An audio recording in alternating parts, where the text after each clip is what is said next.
안녕하세요. 저는 40대 결혼 6년차 여성입니다. 결혼해서 아이를 낳고 행복한 가정을 꾸리는 것이 저의 꿈이었는데요. 그런 저희 부부의 가슴에 대못을 박은 시어머니와 형님의 이야기를 들어보실래요? 남편과 저는 대학교 때 만나 8년 가까이 만났는데요.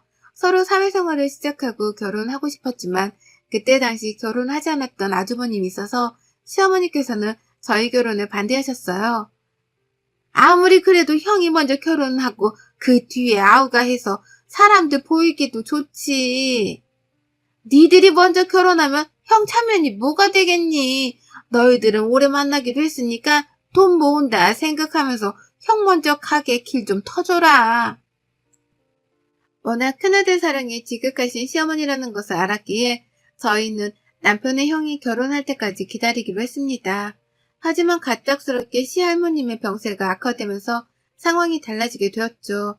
아직도 여전히 만나는 여자도 없는 큰 손주의 결혼을 기다리기보다는 결혼을 약속한 사람이 있는 작은 손주의 결혼이라도 보고 싶다는 할머님의 요청에 시어머님은 어쩔 수 없이 저희를 먼저 결혼시킬 수밖에 없었죠. 그와 아주버님이 결혼할 때까지 한 번씩 제게 하셨던 말들은 모두 칼이 되어 저의 가슴을 베곤 했습니다. 특히 아주버님이 승진이 안 되기라도 하면 회사에서 능력을 인정받은 남편을 향해 혀를 차곤 했는데요. 그러면서 시어머니는 늘 같은 소리 반복하시곤 했습니다. 자고로 집안이 대대손손 잘 되려면 장남이 잘 되어야지 차남이 잘 되어봤자 아무짝에 쓸모가 없다면서요. 그런 시어머니의 이야기를 듣고 있으면 저나 남편은 마치 죄인이 된 것 같은 기분이 들곤 했죠. 남들은 둘째 아들이 잘 나가서 좋겠다 하는데 그런 속 없는 말이 어딨냐? 애미야, 안 그러냐? 누가 뭐래도 우리 집 기둥은 큰아들 아니냐 말이다. 그때 할머님만 건강했어도 니들이 먼저 결혼을 안 했을 텐데 말이다. 그러면 지금까지 혼자 저러고 있진 않았을 거란 말이지. 시아버지께서는 시어머니가 이렇게 큰아들 사랑이 대단한 건 역시 돌아가신 시할머니의 영향이 있다고 했습니다. 첫째 아들이었던 시아버지께서는 시할머니의 사랑을 정말 듬뿍 받고 살았다고 하셨습니다. 그리고 시부모님 결혼했을 때 역시 시할머니께서는 다른 자식들과 다르게 더욱 시부모님을 챙기고 아껴주셨다고 했습니다. 그러다 보니 시어머니께서는 큰아들과 결혼해서 그 시절에 당연하게 경험할 수 있는 시집살이조차 하지 않았다고 했어요. 아니 오히려 시어머니께서는 친정에서도 받지 못한 귀한 대접을 받게 되었던 거죠. 그래서인지 시아버지께서는 시어머니가 시할머니보다 더욱 무섭게 가족들을 혼내곤 했다고 했습니다. 그렇게 시집을 와서 처음으로 목소리에 힘을 줄 수 있었던 시어머니께서는 무조건 집안의 기둥은 큰 아들이라는 고정관념에 사로잡히게 된 것이었죠. 시어머니의 논리는 참으로 기가 막히곤 했죠. 시어머니께서는 아주버님의 결혼이 늦어지는 것도 저희 부부가 먼저 결혼을 했기 때문이라고 여겼으니까요. 그렇게 저희가 결혼하고 6년이 다 돼서야 아주버님께서도 정말 늦은 나이에 결혼하게 되었습니다. 그래서 저는 정말 진심으로 축하를 해드렸습니다. 왜냐하면 시어머니의 이유 없는 저희 부부에 대한 원망이 사라질 수 있는 거라 생각했기 때문이었어요. 그리고 정말 아주버님의 결혼과 동시에 저희 부부에 대한 원망이 사라졌습니다. 아주버님께서 신혼여행을 다녀온 뒤 처음으로 모든 가족이 함께 식사 자리가 마련되었습니다. 새로운 식구를 맞아 저와 어머니께서는 열심히 음식을 마련했지요. 새아가 음식이 괜찮니? 너는 먹는 것도 어쩜 이렇게 곱니? 누가 봐도 큰아들과 결혼한 여자 같구나. 나도 옛날에 결혼했을 때 어딜 가나 큰아들과 결혼했냐는 소리를 그렇게 많이 들었다. 아가야, 너도 나처럼 복이 얼굴에 가득한 걸 보아하니 우리 큰아들이 앞으로 승승장구하겠구나. 저도 어렸을 때 매일 큰아들한테 시집갈 것 같다는 이야기를 친척 어른들께 많이 들었는데 정말 그렇게 됐잖아요, 어머니. 동서가 왜 이렇게 빨리 결혼했나 했더니 어머님이 이렇게 좋으시니까 얼른 시집오고 싶었나 봐요. 시어머니께서는 그 말을 듣자마자 저를 보시고는 뭐가 그렇게 급해서 이렇게 빨리 결혼했는지 모르겠다고 또 말씀하셨습니다. 그러면서 시어머니는 형이 잘 되도록 길을 터줘야 하는데 동생이란 것이 혼자 잘 나가겠다고 바리케이트를 쳤다고 하셨어요. 그 말 끝에 저는 할머니께서 원해서 한 결혼이지 저희도 그때 막 하고 싶어서 한 것은 아니었어요, 어머니. 라고 반박했습니다. 그 말이 끝나자마자 시어머니께서는 저를 힐끔 쳐다보시더니 주방에서 음식이나 가져오라고 하시더군요. 왜 우리 와이프한테 그래요, 어머니는? 진짜 일찍 시집와서 집안일 다 도와주고 그 덕에 어머니가 좀 편해지셨어요.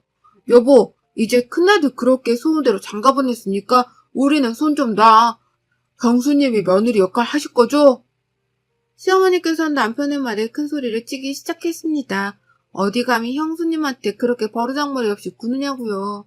저는 정말 그 자리에서 박차고 일어나고 싶었습니다. 결국 듣고 계시던 시아버지께서 그만들 하라고 하시자 시어머니께서는 그제야 아무런 말씀을 하지 않으셨습니다.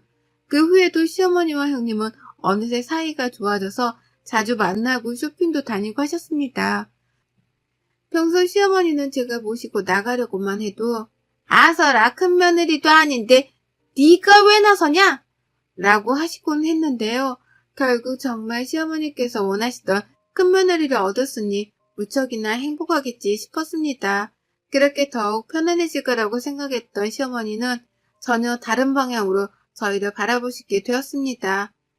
결혼 6년 차로 임신을 위해 노력을 하고 있음에도 쉽게 아이가 생기지 않아 걱정이 많았던 시기였습니다. 그리고 그런 저희 부부의 고민은 양가 부모님 모두 알고 계셨죠. 둘째야, 너 이번에 그 뭐냐? 인공 시험가? 뭐 그거 한다고 하지 않았니? 네, 맞아요, 어머님. 그런데 이번에는 하지 않으려고요. 그래, 잘 생각했다. 그게 그렇게 여자 몸을 아프게 한다더구나. 그렇게까지 해서 일을 나가겠니? 네 몸 상하잖니. 그래, 안 한다니 다행이구나. 나는 지난번에 네가 한다고 해서 어떻게 하나 싶어 전화를 했는데 안 하는구나. 알겠다. 저는 평소 저희 부부에게 이세 계획에 대해 물어보지 않으셨던 시어머니께 갑자기 인공수정에 대하여 물어보시는 것이 의아했습니다. 그러나 정말 제가 걱정이 되어 물어봤다는 생각에 감사하기까지 했지요. 시어머니께서 정말 왜 물어보셨는지 그 진심을 알기 전까지는 말이죠. 하루는 아주버님과 우리 부부 그리고 시부모님과 함께 식사를 하는 자리였습니다. 그 자리에서 아주버님의 나이가 있는 만큼 형님이 인공수정을 준비하고 있다는 소리를 들었습니다. 그 소리를 듣자마자 저는 형님한테 이야기를 했죠. 형님, 어머니께서 그거 안 좋다고 꼭 그렇게까지 해서 아이를 낳아야겠냐고 하시더라고요. 저도 사실 6년째인데 아이가 안 생겨서 고민하고 있다가 어머님께서 제 몸 생각하라고 말씀을 해주시더라고요. 형님도 아직 젊으신데 바로 인공수정 준비하지 말고 좀 더 기다려보면 어떠세요? 동서랑 내가 같아? 나는 큰아들 며느리잖아. 어머니께서 나한테 아이 잘생기게 해주는 한약이며 음식이며 인공수정 병원까지 직접 알아보고 알려주셨어. 돈도 보내시고. 동서는 결혼 6년 차인데 아직도 어머님은 잘 몰라? 나보다 나이도 많은데 말이야. 형님의 말에 어이가 없더군요. 분명 시어머니께서는 제게 몸 생각해서라도 인공수정은 하지 말라고 했는데 형님한테는 아이 낳으라고 먼저 알아보기까지 했다니 기가 막히더군요. 그런데 저와 형님의 이야기를 듣던 시어머니께서는 오히려 제게 역정을 내셨습니다. 시어머니께서는 네가 큰애랑 같냐고 하시면서 집안에 큰아들이 자식을 낳아야지 둘째가 낳으면 뭐하냐고요. 만에 하나라도 큰애가 아이를 낳기 전에 둘째 네가 임신이라도 덜컥 해봐라. 그러면 세상에 형의 자식이 동생 자식에게 형, 누나 라고 불러야 하지 않냐? 이런 거지 같은 족보가 어디 있냐? 너는 큰애가 임신하기 전까지는 애 낳을 생각도 말아라. 시어머니께서는 제게 형님이 임신하기 전까지는 임신하지 말라면서 제가 유일하게 잘한 일이 아이를 못 가진 일이라고 하시더군요.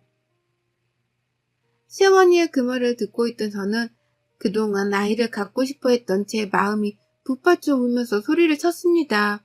저는 시어머니께 정말 해도 해도 너무하신다고 했습니다.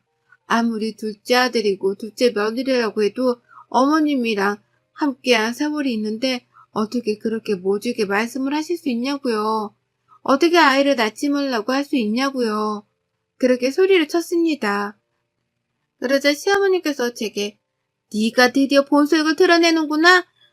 내가 너 언제 본색 보이나 했다. 내가 언제 낯이 발라서 안 나왔어? 네가 못 나왔잖아. 얘도 못 낳는 주제를 혼자 차격시심 느낄까봐 그것도 차란 일이라고 칭찬했더니 어디 누구 앞에서 지금 이렇게 생난리를 치는 거야? 아주 못돼 먹은 것. 이라며 욕설을 퍼부시더군요. 정말 그만 좀 하세요, 어머니. 저 살면서 형 그림자라도 밟으면 형 앞길 막는다고 그렇게 저를 잡더니 이제는 저도 모자라서 이 사람한테까지 그래요. 그렇게 저희가 못마땅하면 저희를 차라리 보지 마세요. 이게 지금 어디서 건방을 떨어? 야, 이 자식아, 네가 지금 어머니한테 대들어? 어머님 말씀 뭐 토시라도 틀린 말 있어? 재수씨, 뭐가 그렇게 서운해요? 시어머니가 충분히 말할 수 있는 말 아니에요? 재수씨가 아이를 못 낳은 것을 왜 어머니 탓을 해요? 그리고 언제 어머니가 낳지 말라고 했어요? 우리가 먼저 낳고 그 다음에 낳으라고 한 걸 가지고 이 난리를 치고 가족 모임 자리를 시장통으로 만들고 말이야. 재수씨 그렇게 안 봤는데 다시 봤어요? 아주버님 말씀에 저는 정말 화가 나더군요. 그래서 저는 아주버님께 말했습니다. 시어머니께서 제게 전화를 해서 인공수정 하지 말라고 했다고요. 그러면 첫째 아들보다 먼저 아이를 가질까봐 그런 것을 마치 제 걱정하느라 그런 것처럼 말했다고요. 그래서 너무 억울하고 분하다고요. 그러면서 저는 시어머니께 말씀드렸습니다. 저도 아이까지 준비할 거라고요. 그렇게 말씀드리고 저와 남편은 그 식사 자리를 박차고 나왔습니다. 그 일이 있은도 사실 마음이 편치 않았습니다. 아무리 그래도 모든 가족이 있는 앞에서 울고 소리를 지른 것이 역 마음에 걸렸죠. 더군다나 남편도 시어머니와 아주버님과 다투기도 했고요. 그래서 남편과 상의한 뒤에 시댁에 가기로 결정을 했습니다. 그리고 저는 시어머니께 전화를 걸었습니다. 저는 이번 주 주말에 시댁에 남편과 함께 가겠다고 하니 시어머니께서는 올 필요가 없다고 하시더군요. 그날 그렇게 생난리를 찍고 지영이 얼마나 무서운지 어미가 얼마나 무서운지도 모르는 자식 꼴도 보기 싫다고 하셨습니다. 그리고는 제게 시어머니께서는 네가 그렇게 대드는 모습을 형님이 봤으니 큰애가 나를 얼마나 무시하고 불쌍하게 여기겠냐고 네가 한번 말해보라고 소리를 질렀습니다. 그리고 시어머니께서는 저와 남편을 향해 효도를 살아생전 단 한 번이라도 하면 소원이 없겠다고 했습니다. 시어머니의 말끝에 아직은 찾아뵐 때가 아니라고 판단한 저는 일단 알겠다고 했습니다. 그러자 시어머니께서는 네가 지금 이야기를 해봐라. 너 얘를 낳을 거냐? 기어이 우리 집안 족보를 쓰레기로 만들 거냐? 내가 얘를 낳지 말라고 했냐? 네 형님이 먼저 갖고 그 다음에 낳으란 말이 그렇게 섭섭했냐? 라고 물으시더군요. 결국 시어머니께서는 제 입에서 형님이 아이를 낳기 전에 임신하지 않겠다는 말이 듣고 싶었던 것이었습니다. 그렇지만 저는 저희 아이를 포기할 수 없었습니다. 그래서 저는 하늘이 선물로 준다면 저는 감사히 키워볼 거라고 했죠. 그러자 시어머니께서는 제게 끝까지 네가 잘났구나. 알겠다. 라고 하시곤 끊으셨습니다. 그 얼마 지나지 않아 다행히도 형님의 임신 소식이 들려왔습니다. 사실 저희 부부도 모든 식구들이 원하는 방향대로 형님이 빨리 임신하길 대신 바라기도 했습니다. 왜냐하면 저희 부부가 먼저 임신하게 되면 저희 아이에게도 저희가 듣던 원망이 쏟아질 것 같았기 때문이었죠. 그랬던 차에 형님의 임신 소식이 들리니 여간 반갑지 않을 수가 없었습니다. 그리고 얼마 후 저희에게도 그렇게나 바라던 아이가 선물처럼 와주었습니다. 저희 부부는 시부모님이 무척이나 좋아하실 거라고 생각하고 찾아갔습니다. 그러나 시어머니께서는 모두 같은 손주가 아니었습니다. 임신이라니? 세상. 그러면 첫째랑 얼마나 차이가 나냐? 가만 보자 같은 애에 태어나는 거냐? 너희는 생각이 있니? 아니, 어떻게 벌써 그렇게 임신을 해? 니들은 피임도 안 하니? 어머니 무슨 말씀이세요? 저희 분명 임신 준비한다고 말씀드렸잖아요. 그런데 지금 피임이라뇨. 시어머니께서는 저와 남편에게 조카가 생겼으면 조카를 이뻐하고 사랑해줄 생각을 해야지 어떻게 그런 생각조차 하지 않고 덜컥 임신부터 냈다 할 생각을 하냐고 역정을 내셨습니다. 시어머니의 그 말에 저는 더 이상 듣고 있을 수가 없었습니다. 그래서 저는 시어머니께 아무리 그러셔도 어머니 손주가 뱃속에 있는데 그렇게 말씀하시면 안 되시지 않냐고 했습니다. 그러자 시어머니께서는 제게 내가 언제 둘째나 손주 원했냐? 니들이 싸질러 놓고 왜 나한테 난리를 피우냐? 축하라도 해줘야 하냐? 라고 하시더군요. 정말 남편과 아주버님 둘 다 시어머니께서 낳은 자식이 맞는지 의심스러울 정도였습니다. 시어머니의 날카로운 말들에 남편은 할 말을 잃었고 더 이상 이 자리에 있을 필요가 없다고 했습니다. 그렇게 저희 부부는 축하가 아닌 비난만을 받아야 했습니다. 그 일이 있은 후 저희는 오로지 저희 가족만을 생각하기로 다짐했습니다. 무슨 일이 있어도 우리 가족만 행복하면 된다고 생각을 다잡았어요. 하지만 시어머니와 아주버님 그리고 형님은 그런 저희의 생각조차 모조리 부서뜨렸습니다. 시어머니와 아주버님 그리고 형님이 저희 집에 찾아왔어요. 그리고 차마 입에도 담기 끔찍한 이야기들을 너무나 당연하게 쏟아냈습니다. 내가 그때 그러고 니들이 돌아간 뒤 많이 생각해봤다. 그래 니들도 결혼한 지 6년이 지났으니 얼마나 아이가 갖고 싶었겠냐. 내가 그 마음을 몰라줬다. 미안하다. 시어머니는 처음으로 저희에게 사과를 하시기에 그 말 한마디에 저희 부부는 그동안의 소름이 쏟아져 눈물을 흘렸습니다. 그러나 그 말의 진실이 무엇인지 알게 되기까지 오래 걸리지 않았습니다. 내가 그래서 계속 고민을 했는데 둘째 너희는 6년 동안 이렇게 둘이서 깨벗고 살았는데 꼭 애가 필요하냐? 형이야 결혼하자마자 아이를 가졌으니 상관없다만 니들은 힘들지 않겠냐? 그래야 너는 일도 바쁘고 그러면 재수씨 혼자 독방 육아인데 재수씨 감당할 수 있겠어요? 사실 애 키우는데 돈이 엄청 들잖아. 그런데 한 집안에 그것도 동시에 같은 애 둘씩이나 낳는다는 것이 잘 생각해봐. 무슨 말이 하고 싶은 건데요, 어머니? 시어머니는 저와 남편의 눈치를 보더니 이내 듣고도 믿을 수 없는 말씀을 하셨습니다. 시어머니는 저와 남편에게 아이를 포기하는 것이 좋겠다는 말을 했습니다. 그런 말을 한 것 자체가 기가 막힌데 그 이유는 더욱 기가 막혔죠. 시어머니는 앞으로 아주버님 아이들이 커가는데 온 집안이 신경을 써야 한다고 하셨습니다.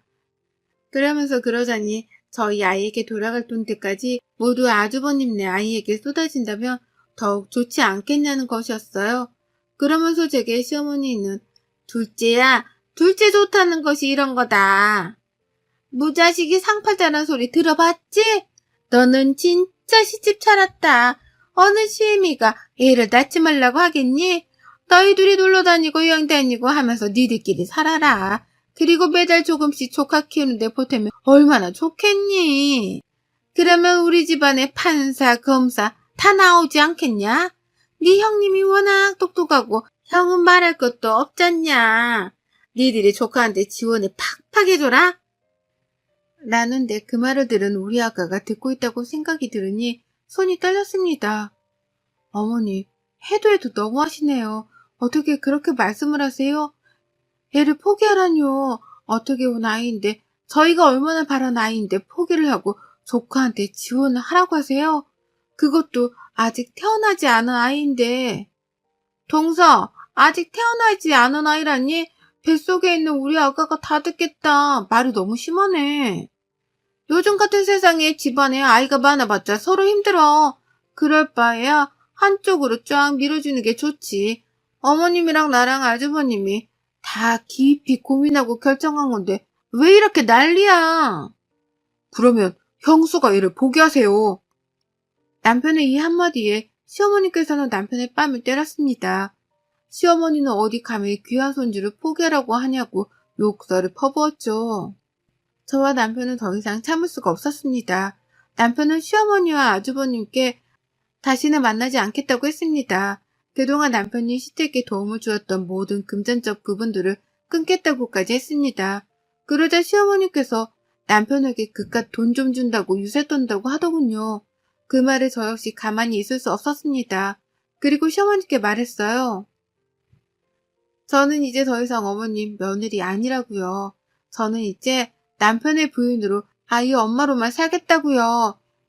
어머님의 며느리를 그만하겠다고 했습니다. 제 말에 시어머니는 집에 있는 물건을 던지려고 하셨고 남편이 막아섰습니다. 그리고 시아버지께 전화를 드렸죠. 모든 사실을 알게 된 시아버지께서는 아주버님에게 정신 빠진 녀석이라고 하시고는 저와 남편에게 너희들끼리 행복하게 살라고 하셨습니다. 시아버지께서는 그동안 너무 고생했다며 막아주지 못해 미안하다고 하셨어요. 그러면서 이제부터는 그 누구도 우리 부부에게 연락하지 못하게 하겠다고 하셨습니다. 다시는 우리를 괴롭히지 말라며 한 번이라도 연락할 날에는 큰아들도 다시는 보지 않겠다고 하셨죠. 시아버지의 단호함에 그날 시어머니와 아주버님네는 더 이상 저희 부부에게 뭐라고 하지 못했습니다.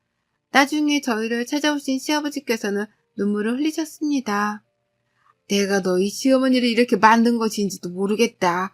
내가 너희 형을 이렇게 만든지도 모르겠다. 그래서 내가 그냥 모른 척 했다, 비겁하게. 그런데 이제는 내가 너희 지켜주마. 너희는 그동안 충분히 잘했다. 이제는 그만해도 된다. 시아버지의 말씀에 저희는 정말 많이 울었습니다. 그래서 그 후 시어머니와 아주버님과는 연락을 끊었습니다. 가끔씩 시아버지를 만나 함께 시간을 보내곤 합니다. 그리고 저희 부부의 사랑스러운 아기와 함께 행복한 하루를 보낼 수 있어 그저 감사합니다. 여러분의 생각은 댓글로 남겨주세요. 오늘도 시청해 주셔서 정말 감사합니다.